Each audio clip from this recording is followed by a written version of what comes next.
আমার মাসি আমাদের বাড়িতে 1 মাস থাকতে এসেছিলেন। সেই সময় মা বিভিন্ন প্রতিষ্ঠানের দর্শনে বেরিয়েছিলেন। বাবাও কাজে ব্যস্ত ছিলেন।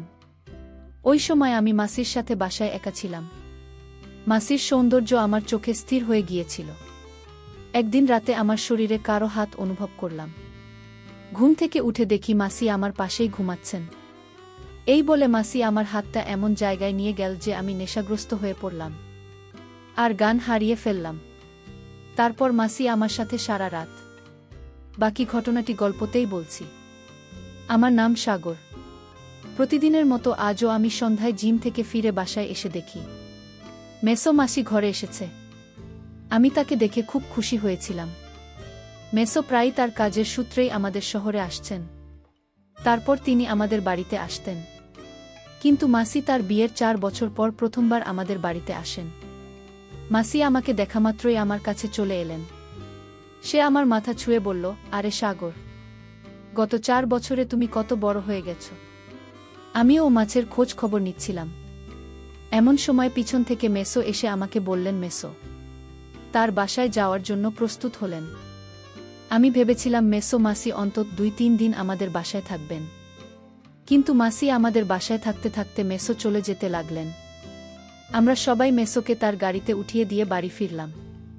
রাতে মা মাসির সাথে তার ঘরে বসে গল্প করছিল। তারপর আমাকে বাইরে ডেকে জিজ্ঞেস করলাম মাসি কেন ওর বাড়িতে গেল না। ওদের মধ্যে কি কোনো ঝগড়া হয়েছিল? মা বলল না, সাগর মিশর কিছু কাজ ছিল, তাই তিনি আমাদের বাড়িতে বেশিক্ষণ থাকতে পারেননি। আর তোমার মাসেই শহরের একজন ডাক্তারের কাছে 1 মাস ধরে চিকিৎসা নিচ্ছেন এবং তিনি আগামী 1 মাস আমাদের বাড়িতে থাকবেন। এটা তোমার জন্য আনন্দের বিষয় হবে, কারণ এখন আমি আমার বন্ধুদের সাথে যাচ্ছি। এমন পরিস্থিতিতে তোমার খাবার দাবারের সমস্যা হতে পারে, কিন্তু এখন আর দাসী খুঁজতে হবে না। তোমার মাসি ঘরের সব কাজ করবে। মনে করলেন এই ব্যাপারটা ঠিক আছে, তাই আমি আমার রুমে চলে গেলাম। মাসি কোনো চিকিৎসার জন্য এসেছেন? আমি এটা জিজ্ঞেস করিনি। মাসির আগমনের আগে মা কলোনির এক বন্ধুকে নিয়ে মন্দিরে যাওয়ার পরিকল্পনা করেছিলেন। তার যাত্রা হবে 2 দিনের মধ্যে। এখন সে কয়েকদিন বাড়িতে থাকবে না এবং এটা সে মাসিকে আগেই জানিয়েছিল। মাসি বললেন, তুমি কোনো চিন্তা না করে দর্শনে যাও দিদি, আমি ঘরের সব কাজ করব আর সাগরকে খুব ভালো করে দেখাশোনা করব। পরদিন পরিকল্পনামাফিক মা তার বন্ধুদের নিয়ে ঘুরতে রওনা হলেন। তার যাত্রা ছিল 15 দিনে। আমার বাবা প্রায় তার পরিবহন ব্যবসার কাজে বাইরে থাকতেন এবং তিনিও গতকাল সকালে শহরের বাইরে চলে যান। এখন আমি মাছের সাথে বাসায় একা ছিলাম। মা বাড়ি থেকে বের হতেই আমাকে বারবার কল করতে লাগলেন। তিনি আমাকে নিয়ে খুব চিন্তিত ছিলেন। সন্ধ্যায় বাসায় এসে খাবার তৈরি করতে রান্নাঘরে যেতে লাগলাম। তারপর দেখলাম মাসি রান্নাঘর থেকে আমার খাবার নিয়ে বের হচ্ছেন।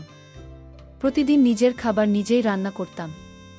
মা বলতেন, আমাকে তোমার খাবার ইত্যাদিতে একেবারে অন্তর্ভুক্ত করো না। তুমি যে খাবার চাও তা নিজেই রান্না করো। প্রতি সন্ধ্যায় আমি 2টা সেদ্ধ ডিম এবং স্যুপ খেতাম। কিন্তু আজ মাসি আমার খাবার আগে রেডি করে রেখেছিলেন। সেদিনই আমি প্রথমবারের মতো তৈরি খাবার পেয়েছিলাম। আমি মাসিকে জিজ্ঞাসা করলাম তিনি আমার ডায়েট সম্পর্কে কিভাবে জানলেন, এবং তিনি উত্তর দিলেন যে তিনি বিকেলে আমার রুম পরিষ্কার করতে গিয়েছিলেন এবং তিনি সেখানে আমার সম্পূর্ণ ডায়েট চার্ট দেখেছেন, যেটিতে কোনোদিন কি খাবার সবই লেখা ছিল। আমি বললাম, বাহে মাসি, আপনি তো খুব স্মার্ট। আমি খুব খুশি হয়েছিলাম, কারণ আমি তৈরি খাবার পেয়েছি। আমি মাসির প্রশংসা করলে তিনি হাসলেন। পরের 2 দিন এভাবেই কেটে গেল। প্রতিদিন আমার ব্যায়ামের চার্টও পড়ার সময় মাসি আমার জন্য সময়মতো খাবার তৈরি করতেন এবং আমি ঠিক সময়ে সবকিছু পেতাম। 2 দিন পর মায়ের কলেজ। আমি মাকে বললাম, মা, এখন বারবার ফোন করেও না। গত 3 দিনে তোমার কাছ থেকে 10টা ফোন এসেছে। তুমি আমাকে নিয়ে চিন্তা করা বন্ধ করো। মাসি আমাকে আমার ডায়েট থেকে খাবার সবই ঠিক সময়ে দিচ্ছেন। এখন তুমি আমাকে বারবার কল করবে না।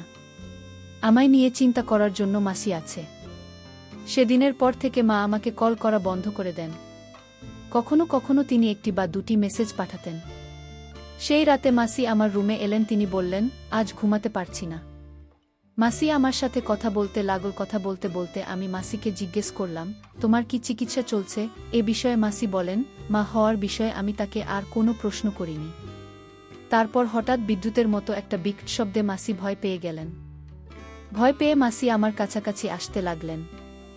আমি একটু লজ্জা পেলাম, কারণ মাসির বয়স কম। আমি ভাবলাম মেয়ে মানুষ একটু ভয় পাবে, এটাই স্বাভাবিক। তারপর তাকে সান্ত্বনা দিলাম। আমি তার থেকে নিজেকে দূরে সরিয়ে বললাম, মাসি তুমি তোমার ভাগ্নের মাসি, এই ছোট কণ্ঠে ভয় পাও কেন? আমি হেসে মাছের সাথে কথা বলছিলাম, কিন্তু তিনি আমার দিকে অন্য দৃষ্টিকোণ থেকে তাকিয়েছিলেন। তার চাহনি দেখে আমি নিজেই লজ্জা পেতে লাগলাম এবং চোখ নামিয়ে নিলাম। আমি বললাম যে আমার খুব ঘুম পেয়েছে এবং তাকে ও তার ঘরে গিয়ে ঘুমাতে বললাম। সকালে নিজের সময় মতো কলেজের উদ্দেশ্যে রওনা দিলাম। মাসি বিকেলে তার চিকিৎসার জন্য যেতেন। সেই রাতে আমি যখন আমার রুমের লাইট অফ করতে যাচ্ছিলাম, তখনই দরজায় জোরে জোরে টোকা পড়ল। দরজা খুলতেই মাসির সামনে আতঙ্কিত হয়ে আমার রুমে ছুটে এল। মাসি আমাকে দেখামাত্র ভয় পেয়ে শক্ত করে জড়িয়ে ধরলেন। এখন তো বজ্রপাতের শব্দ ছিল না, তাহলে তার ভয় পাওয়ার কি ছিল? আমি প্রথমে তার মাথায় হাত বুলিয়ে তাকে শান্ত করলাম। সে বলল, সাগর, আজ আমি দিদির ঘরে একা ঘুমাতে পারব না। আমার অদ্ভুত অদ্ভুত চিন্তা আসছে। হয় তুমি আমার ঘরে ঘুমাও, না হয় আমাকে তোমার সাথে তোমার ঘরে ঘুমাতে হবে। আমি মাসিকে শান্ত করে জিজ্ঞেস করলাম, তুমি কিসের ভয় পেয়েছ?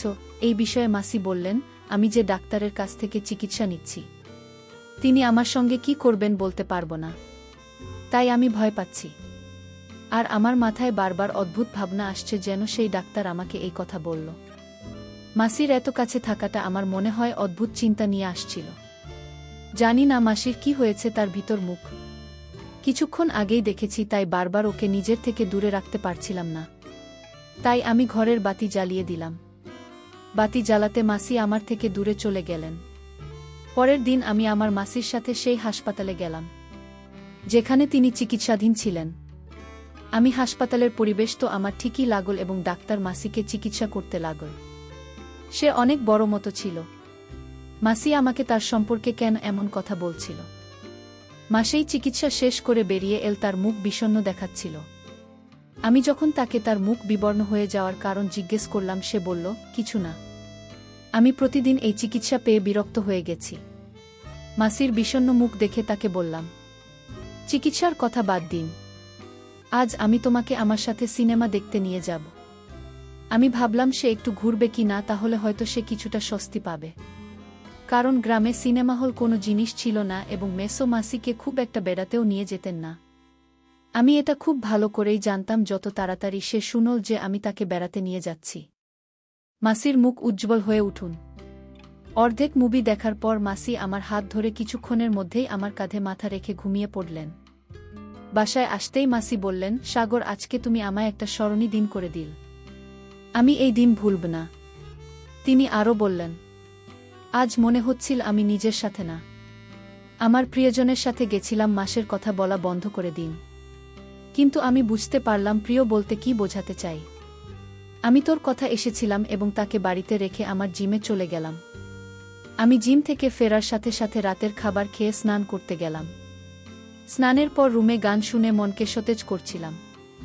তখন হঠাৎ মনে হলো আমার রুমে বা বিছানায় কেউ একজন এসেছে। আমি চোখ খুলে দেখি মাসি আমার সামনে দাঁড়িয়ে আছে। মাসি আমার সামনে অন্যরকম অবস্থায় দাঁড়িয়েছিলেন, প্যান্ট শার্ট পরে দাঁড়িয়েছিলেন। মাসিকে এমন দেখা মাত্রই আমার অবস্থা খারাপ হয়ে গেল। তখনই আমি ওকে আমার থেকে দূরে ঠেলে দিয়ে বললাম, মাসে কি করছিলেন? মাছি উত্তর দিলেন, সাগর, তুমি প্রতিদিন এত পরিশ্রম করে জিম থেকে ফিরে আসে, আমি শুধু তোমার পরিশ্রম বা কষ্ট দেখছিলাম। ভালো না লাগলে দুঃখিত বলে মাসি আমার দিকে পিঠ ফিরিয়ে দাঁড়ালেন। আমি বললাম, মাসি, আপনার ভাগ্নের পরিশ্রম দেখার অধিকার আপনার আছে। আপনি হঠাৎ এসেছিলেন, তাই আমি একটু ঘাবড়ে গিয়েছিলাম। মাসি কখনো আমার প্রশংসা করতে ক্লান্ত হননি। আমার প্রতি মাসির আচরণে হঠাৎ পরিবর্তন দেখে আমি ভাবতে লাগলাম আমি ওকে আমার রুম থেকে দূরে ঠেলে দিলাম। আজ রাতেও মাসি আমার রুমে এসেছিলেন এবং এবার তিনি সীমা অতিক্রম করলেন। তিনি আমার মায়ের একটি টি শার্ট পরে এসেছিলেন। আমি তাকে জিজ্ঞাসা করলাম, আপনি কোথায় যাওয়ার প্রস্তুতি নিচ্ছেন? এই বলে মাসি বলল, সাগর, তোমাকে কি সব শিখিয়ে দিতে হবে? যাই হোক, কয়েকদিনের জন্য আমার শ্বশুরবাড়ি যেতে হবে।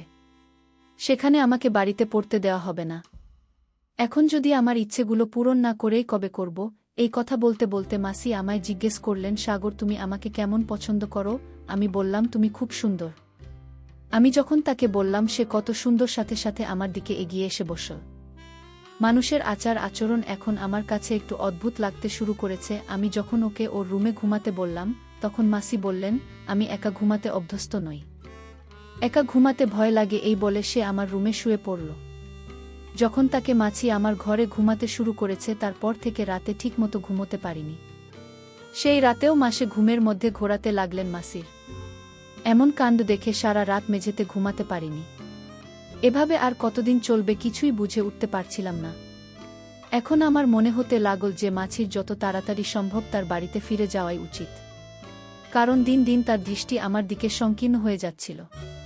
পরের দিন দুপুর 12টায় ঘুম থেকে উঠে রেডি হয়ে ঘর থেকে বেরিয়ে দেখি বাবা বাইরে। আমাকে দেখামাত্রই বাবা বললেন, সাগর উঠেছে করতে এত সময় লাগল কিভাবে? আমি বাবার কাছে মাসির অভিযোগ করিনি। আমি তাকে মিথ্যা বলেছিলাম যে আমি রাতে সিনেমা দেখেছি তাই দেরি করে ঘুমিয়েছিলাম। বাবা বলল, ঠিক আছে, ও খাবার খেয়ে বিশ্রাম নিতে চলে গেল। বাবা বাড়িতে এলে কিছুটা স্বস্তি পেলাম বা বিশ্রাম নিতে রুমে চলে গেলেন। ঠিক তখনই মাসি আমাকে খাবার টেবিলে খেতে বসিয়ে দিলেন। সে আমাকে এভাবে খাবার পরিবেশন করছিল যেন সে আমার নতুন বউ। কোনো রকমে মাথা নিচু করে খাবার খেলাম। সেই রাতে আমি ভালো ঘুমিয়েছিলাম, কারণ বাবা বাড়িতে ছিলেন বলে মাসি আমার রুমে আসেনি। রাতে বাবা আমার রুমে শুয়েছিলেন। পরের দিন বাবা নাস্তা করে চলে যাওয়ার সময় বাবা বললেন, আমি 4 দিন পর বাড়ি ফিরব। মানে বাবা বাড়িতে এসেছেন মাত্র একদিনের জন্য। বাবা, তুমি 4 দিন বাড়িতে থাকবে না? এ কথা শুনে মাসির মুখের ভাব বদলে গেল। সে হঠাৎ অদ্ভুত চোখে আমার দিকে তাকাতে শুরু করল। বাবা চলে যাবার সাথে সাথে আমি আমার রুমে গেলাম জিনিসপত্র সংগ্রহ করতে, সবকিছু জোগাড় করে। যখন হলে এলাম তখন আমার পরনে ছিল একটি মাত্র জুতা। ঠিক তখনই মাসির চিৎকারের আওয়াজ শোনা গেল। তার চিৎকার শুনে আমি দৌড়ে সেখানে যাই। সাগর, তাড়াতাড়ি ভিতরে, সে আমাকে বাঁচাও। মাছি বারবার এই কথা বলছিল। তার চিকিৎসা এখনও কয়েকদিন বাকি ছিল, তাই তার কিছু হতে পারে এই ভয়ে আমি খুব ঘাবড়ে গিয়েছিলাম। তারপর সোজা বাথরুমে ঢুকলাম। যে আমি বাথরুমে গেলাম সেখানে আমি গরম জলের বাষ্প দেখিনি, গিজার লিক হতে দেখিনি। সেখানে আমি এমন কিছু দেখেছি যা আমার দেখা উচিত হয়নি মাসিকে।